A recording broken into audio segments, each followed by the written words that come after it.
It's mayfly time.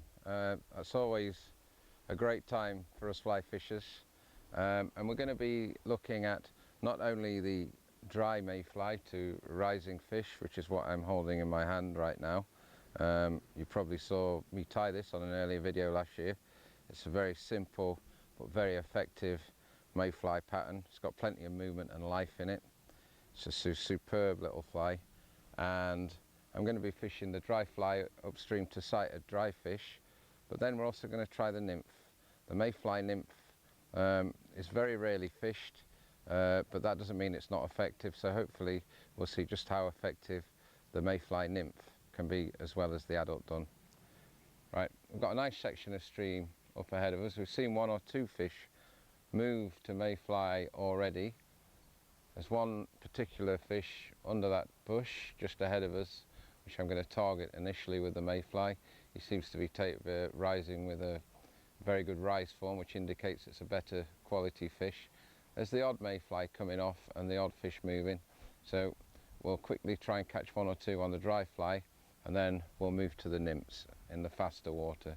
But let's see what we can do on the dry fly.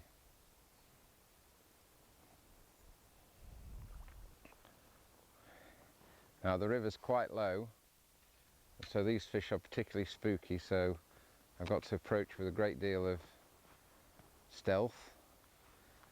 There's a little item I can use as shelter up in the head of me in the stream. And of course, when we fish dry flies to fish in a small stream like this, we generally fish upstream.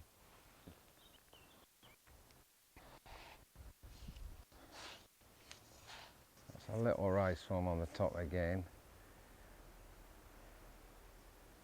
I think those are smaller fish taking the midge and black nuts. So we'll have it's closer to them. Oh, here we go. That was a big fish. Came for that mayfly, and I missed him. And I'm just doing a slight reach cast, just to get the fly under that, which means that I'm just changing as the flies in delivery in the air. I'm just changing the rod, pointing it to the right to make the fly move to the right to get in behind that overhanging branch.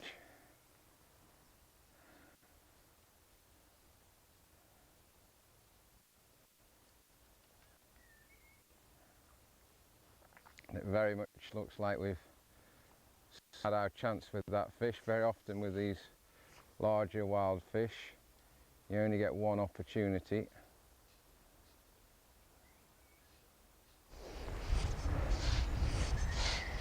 And there's a tree just up ahead of us, the branches in the water, and what looked like a big fish moved. That's close to the mark. There we go. Took it fairly quickly. So these better fish are definitely looking up for the mayflies. It's a nice fish.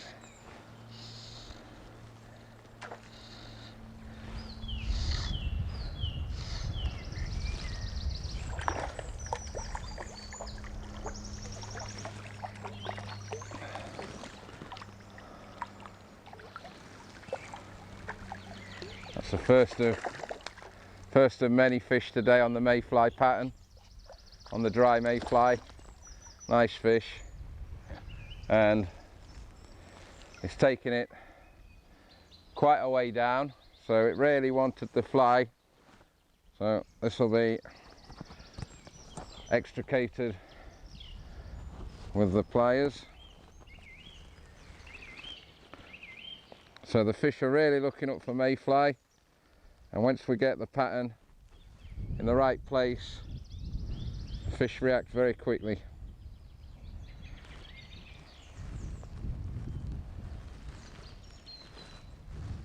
And there we go, out he goes. Takes him upstream and off he goes. Good start. So I saw that fish move, and by getting the cast exactly on him with the mayfly pattern, he was straight on top of it. Now I've seen another one move a little bit further in just to the left, so we'll cover that one as well while we're here. Now if I can get a little to the right, I've got a good possibility of getting a cover on this fish under this tree. And hopefully that will result in a hooked fish.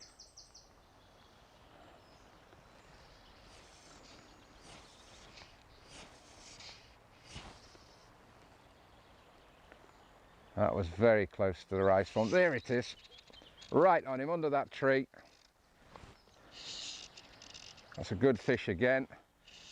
On targeted mayfly we tend to get these better quality fish.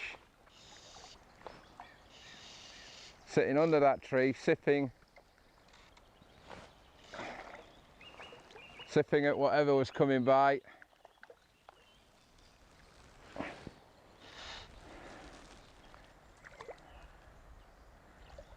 Another nice fish.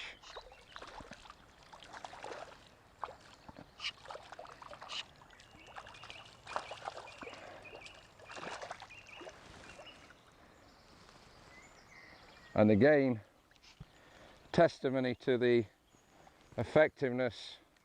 That's a very plump trout. Testimony to the effectiveness of that dry fly. The fish had no hesitation taking it. Out it comes with the pliers. Another nice fish. Facing back upstream, and off he goes. So within a matter of only 2 or 3 minutes, we've had that 2 fish on the dry mayfly, concentrating on targeted. We're waiting to see the fish rise. When we see them rise, we're getting the fly on them, and they're responding accordingly. I'm sure there's 1 or 2 more in here, so let's carry on. Now we've repositioned ourselves. Now, as you can see, it's quite a difficult day for us river fly fishers. The water is actually a little lower than I'd like it, which means the presentation has to be that much better, because the fish in this type of water have a long time to examine any fly, to see, for example, if it's dragging. Now I'm using a furled leader. That does prevent the drag, and these furled leaders are an excellent aid to the dry fly fisher. I really recommend them. But actually with a larger pattern like the mayfly, it's not so important, because we tend to twitch the adult mayfly to induce takes from fish. That often works. Now you've seen me catch those two fish relatively quickly. They were probably just about the only 2 fish rising in this pool to mayfly, which are hatching very sparsely at the moment. Hopefully as the day goes on we'll see a bit more action on the dry flies. I've seen 1 or 2 fish move up this edge, up the far bank, when I was down there casting at those fish under the tree. So there's a possibility of catching at least 1 or 2 more on the dry fly, and then we're going to switch to the mayfly nymph. And this in front of us is the nymphal shuck, or skin.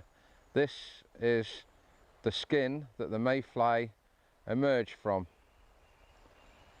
and I think this is an empty shuck. In other words, it's already gone through the case, the process of emergence.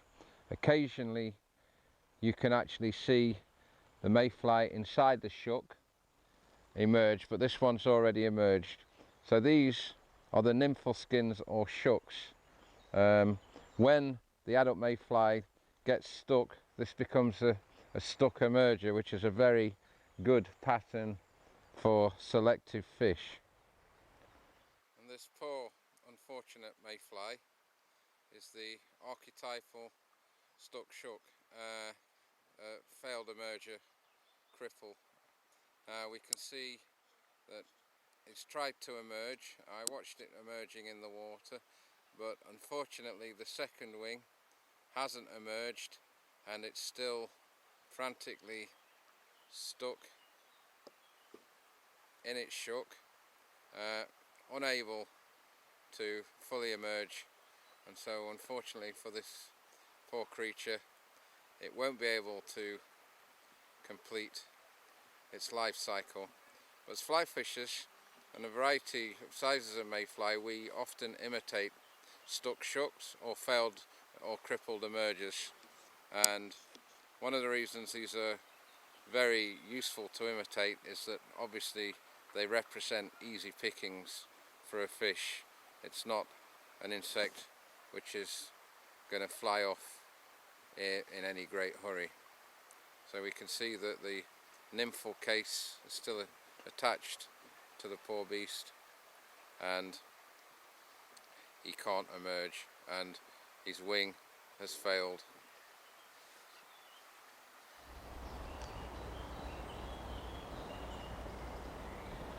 Well, we've done really well because there's been hardly any mayfly on yet. Oh, yeah. I've just seen that fish move right in front of us to that mayfly. He came and really nobbled him. Alright, I'm in a better angle now to get a good cover on that fish. That's not bad. I think I'm still shy, but I'll watch that carefully.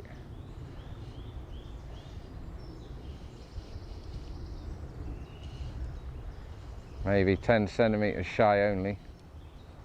Often a big fly will pull fish out of their light. That seems to be close to the mark. There we go. That hit it hard. Nice fish.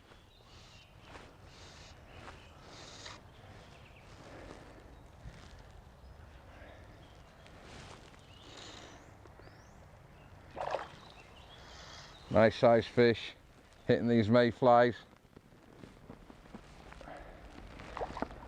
The light line, the good old sage light line, makes short work of these fish.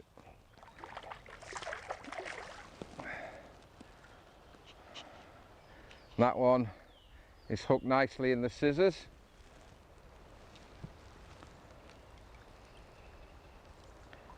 So the hook, barbless hooks of course, straight out. Another nice fish, whoops, and off he goes like a shot. So far we've seen just the 3 fish rise, and we've targeted them with this mayfly pattern, and we've caught every fish. Now there was one rise maybe just a metre above that fish, so we'll have a go at that one now. And there's a mayfly right now near the rod tip. So they are just starting to hatch, and there's one coming down right into the zone where we've just seen fish rising, so we'll watch him as well.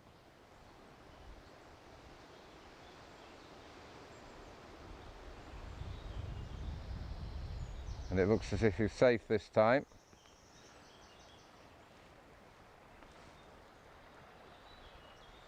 Cover that one up there, Nelly.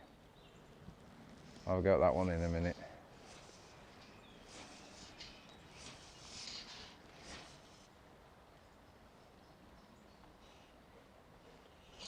Oh yes, got that one. He came straight for the fly, first cover, so that's another big fish on that dry mayfly.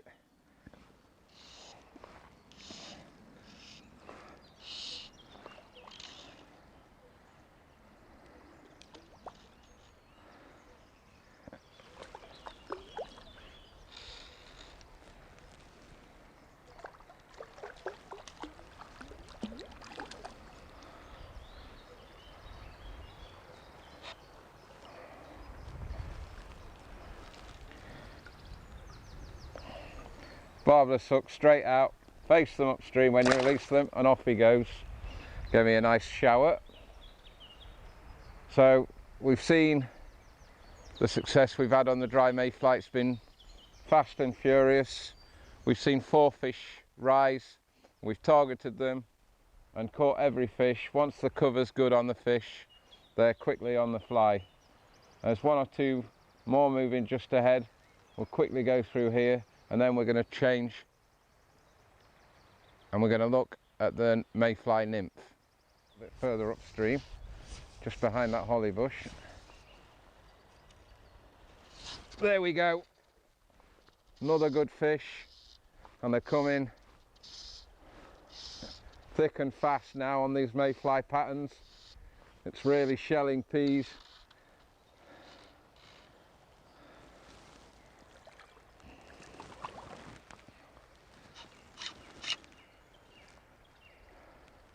Again, that one's in the scissors.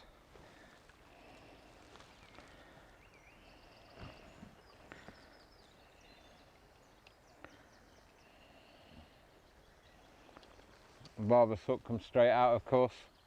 So we're catching plenty of these very solid fish. Off he goes. So that's 2 fish out there. We saw that one take the mayfly rather aggressively. I think that was the same fish, but just in case, we'll have at least 1 more cover. And the action's starting to heat up a bit now. A few natural mayflies have started to emerge, and the fish are really on these flies. And in just 15-20 minutes fishing, we've had 5 nice large trout. Now that's the mayfly pattern. It's a split wing, double CDC wing mayfly pattern that we've just had that considerable success on. In half an hour's fishing, we've landed 5 of the better fish rising in the pool. And now I'm going to try something a little different. There's still mayflies hatching and there's occasional fish rising to them, but I'm going to try the nymphal stage of the mayfly. Of course, for those of you stateside, this is also a very good green drake pattern, which is very similar, and the step-by-step for this will be available at onstreamguide.com on the website. So just go there and you'll see the step-by-step instructions for this particular fly. After the success we've had on the dry fly, we're actually going to revert to the nymph, which I've had considerable success with in recent years. In fact, far more success with the nymph than the dry fly. And the nymph pattern I'm using is this one. It's a very simple pattern. It's a grizzle hair, a grizzle marabou feather, so it has lots of inherent movement. It's got a few rubber legs at the top, a thorax case which is from pheasant tail. It's a very simple fly, but normally it's very effective. So now we've tried the dry fly, you've seen the success with the dry fly. Now I'm going to fish the nymph, and I'm going to fish this upstream. I'm going to grease the leader and fish it upstream. It's an unweighted nymph, and I'm going to slowly induce takes. In other words, stay in touch, keep in touch with the fly, move it gently and slowly, and often see fish come and take the fly. So I'm going to tie that on now and give it a go.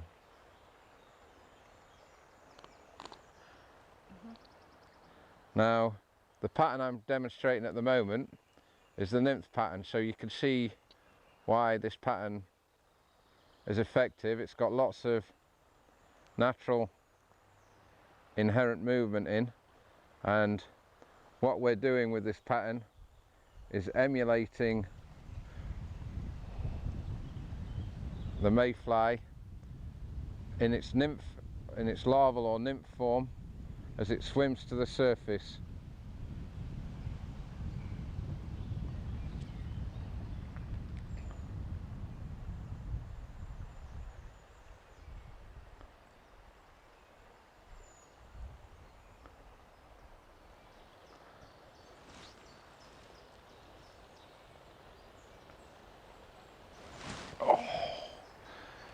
And that big fish there just came out, grabbed that nymph, and I was a little slow to react. I saw him come and take the nymph.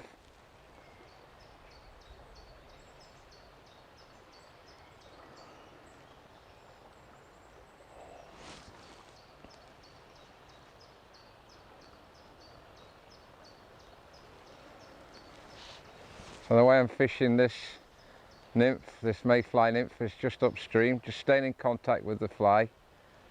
A little twitch back, and if they take the mayfly adult, they generally will take a nymph pattern, as we've just demonstrated very quickly. I'll see if he'll come again. Oh, and that was a little fish straight on that nymph. came out of the water. He was so excited by it. The fish are looking up.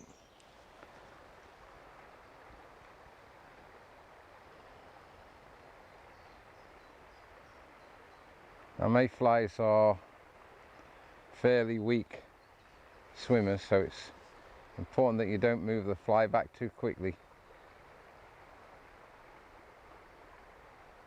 You just stay in contact. Occasional little twitch to give it the impression of life. Hopefully we should be doing a good job of emulating the natural mayfly.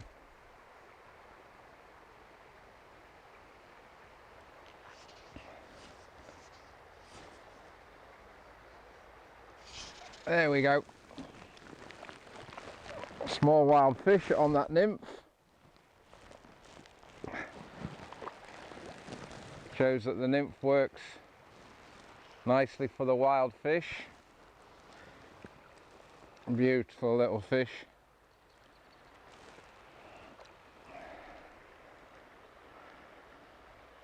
So the mayfly nymph is working nicely, and that's another wild fish. Beautiful, beautiful fish with beautiful, beautiful coloration. I'll have a close-up of this one, please, camera woman. See these beautiful, beautiful, absolutely stunning spots on this fish. Bright crimson red spots. Fantastic little wild fish.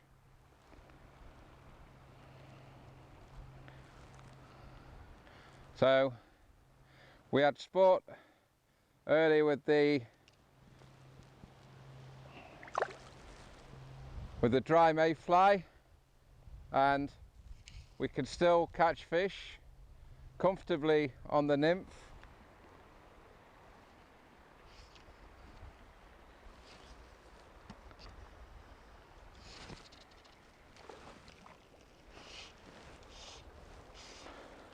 Another little wild fish on the mayfly nymph.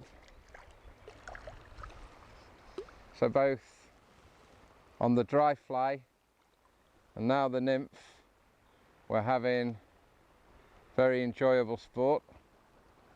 Beautiful little fish. And all I'm doing is working upstream with this mayfly nymph. Oh, and I just lost another fish there instantly. And when they see the nymph, they're very... There we go, on the under that tree.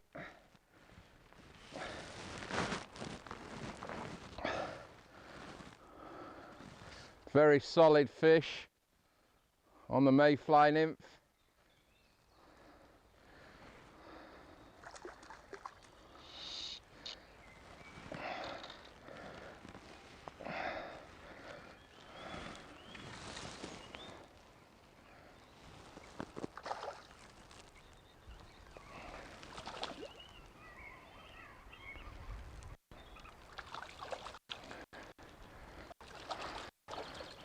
Wrapped around the bottom of its fin.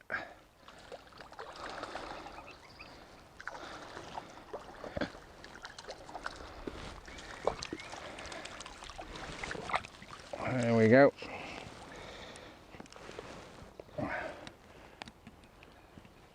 So another nice fish.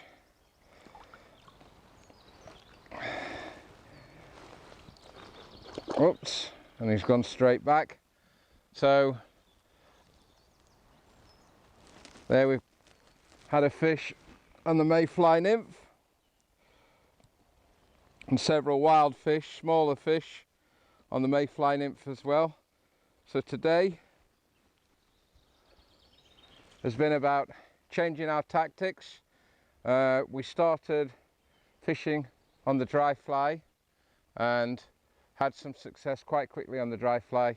A few fish nice and quickly. So we tried something a bit more difficult, a bit more technical, upstream nymph fishing on just using a grease furled leader, 2 or 3 rod lengths, keeping control, and we've been able to catch a few more fish on the upstream nymph.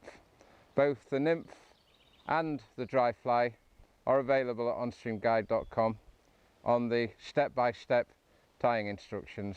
So if you're interested in the patterns, please visit the site, or if you're generally interested in river fly fishing, also have a look at the site.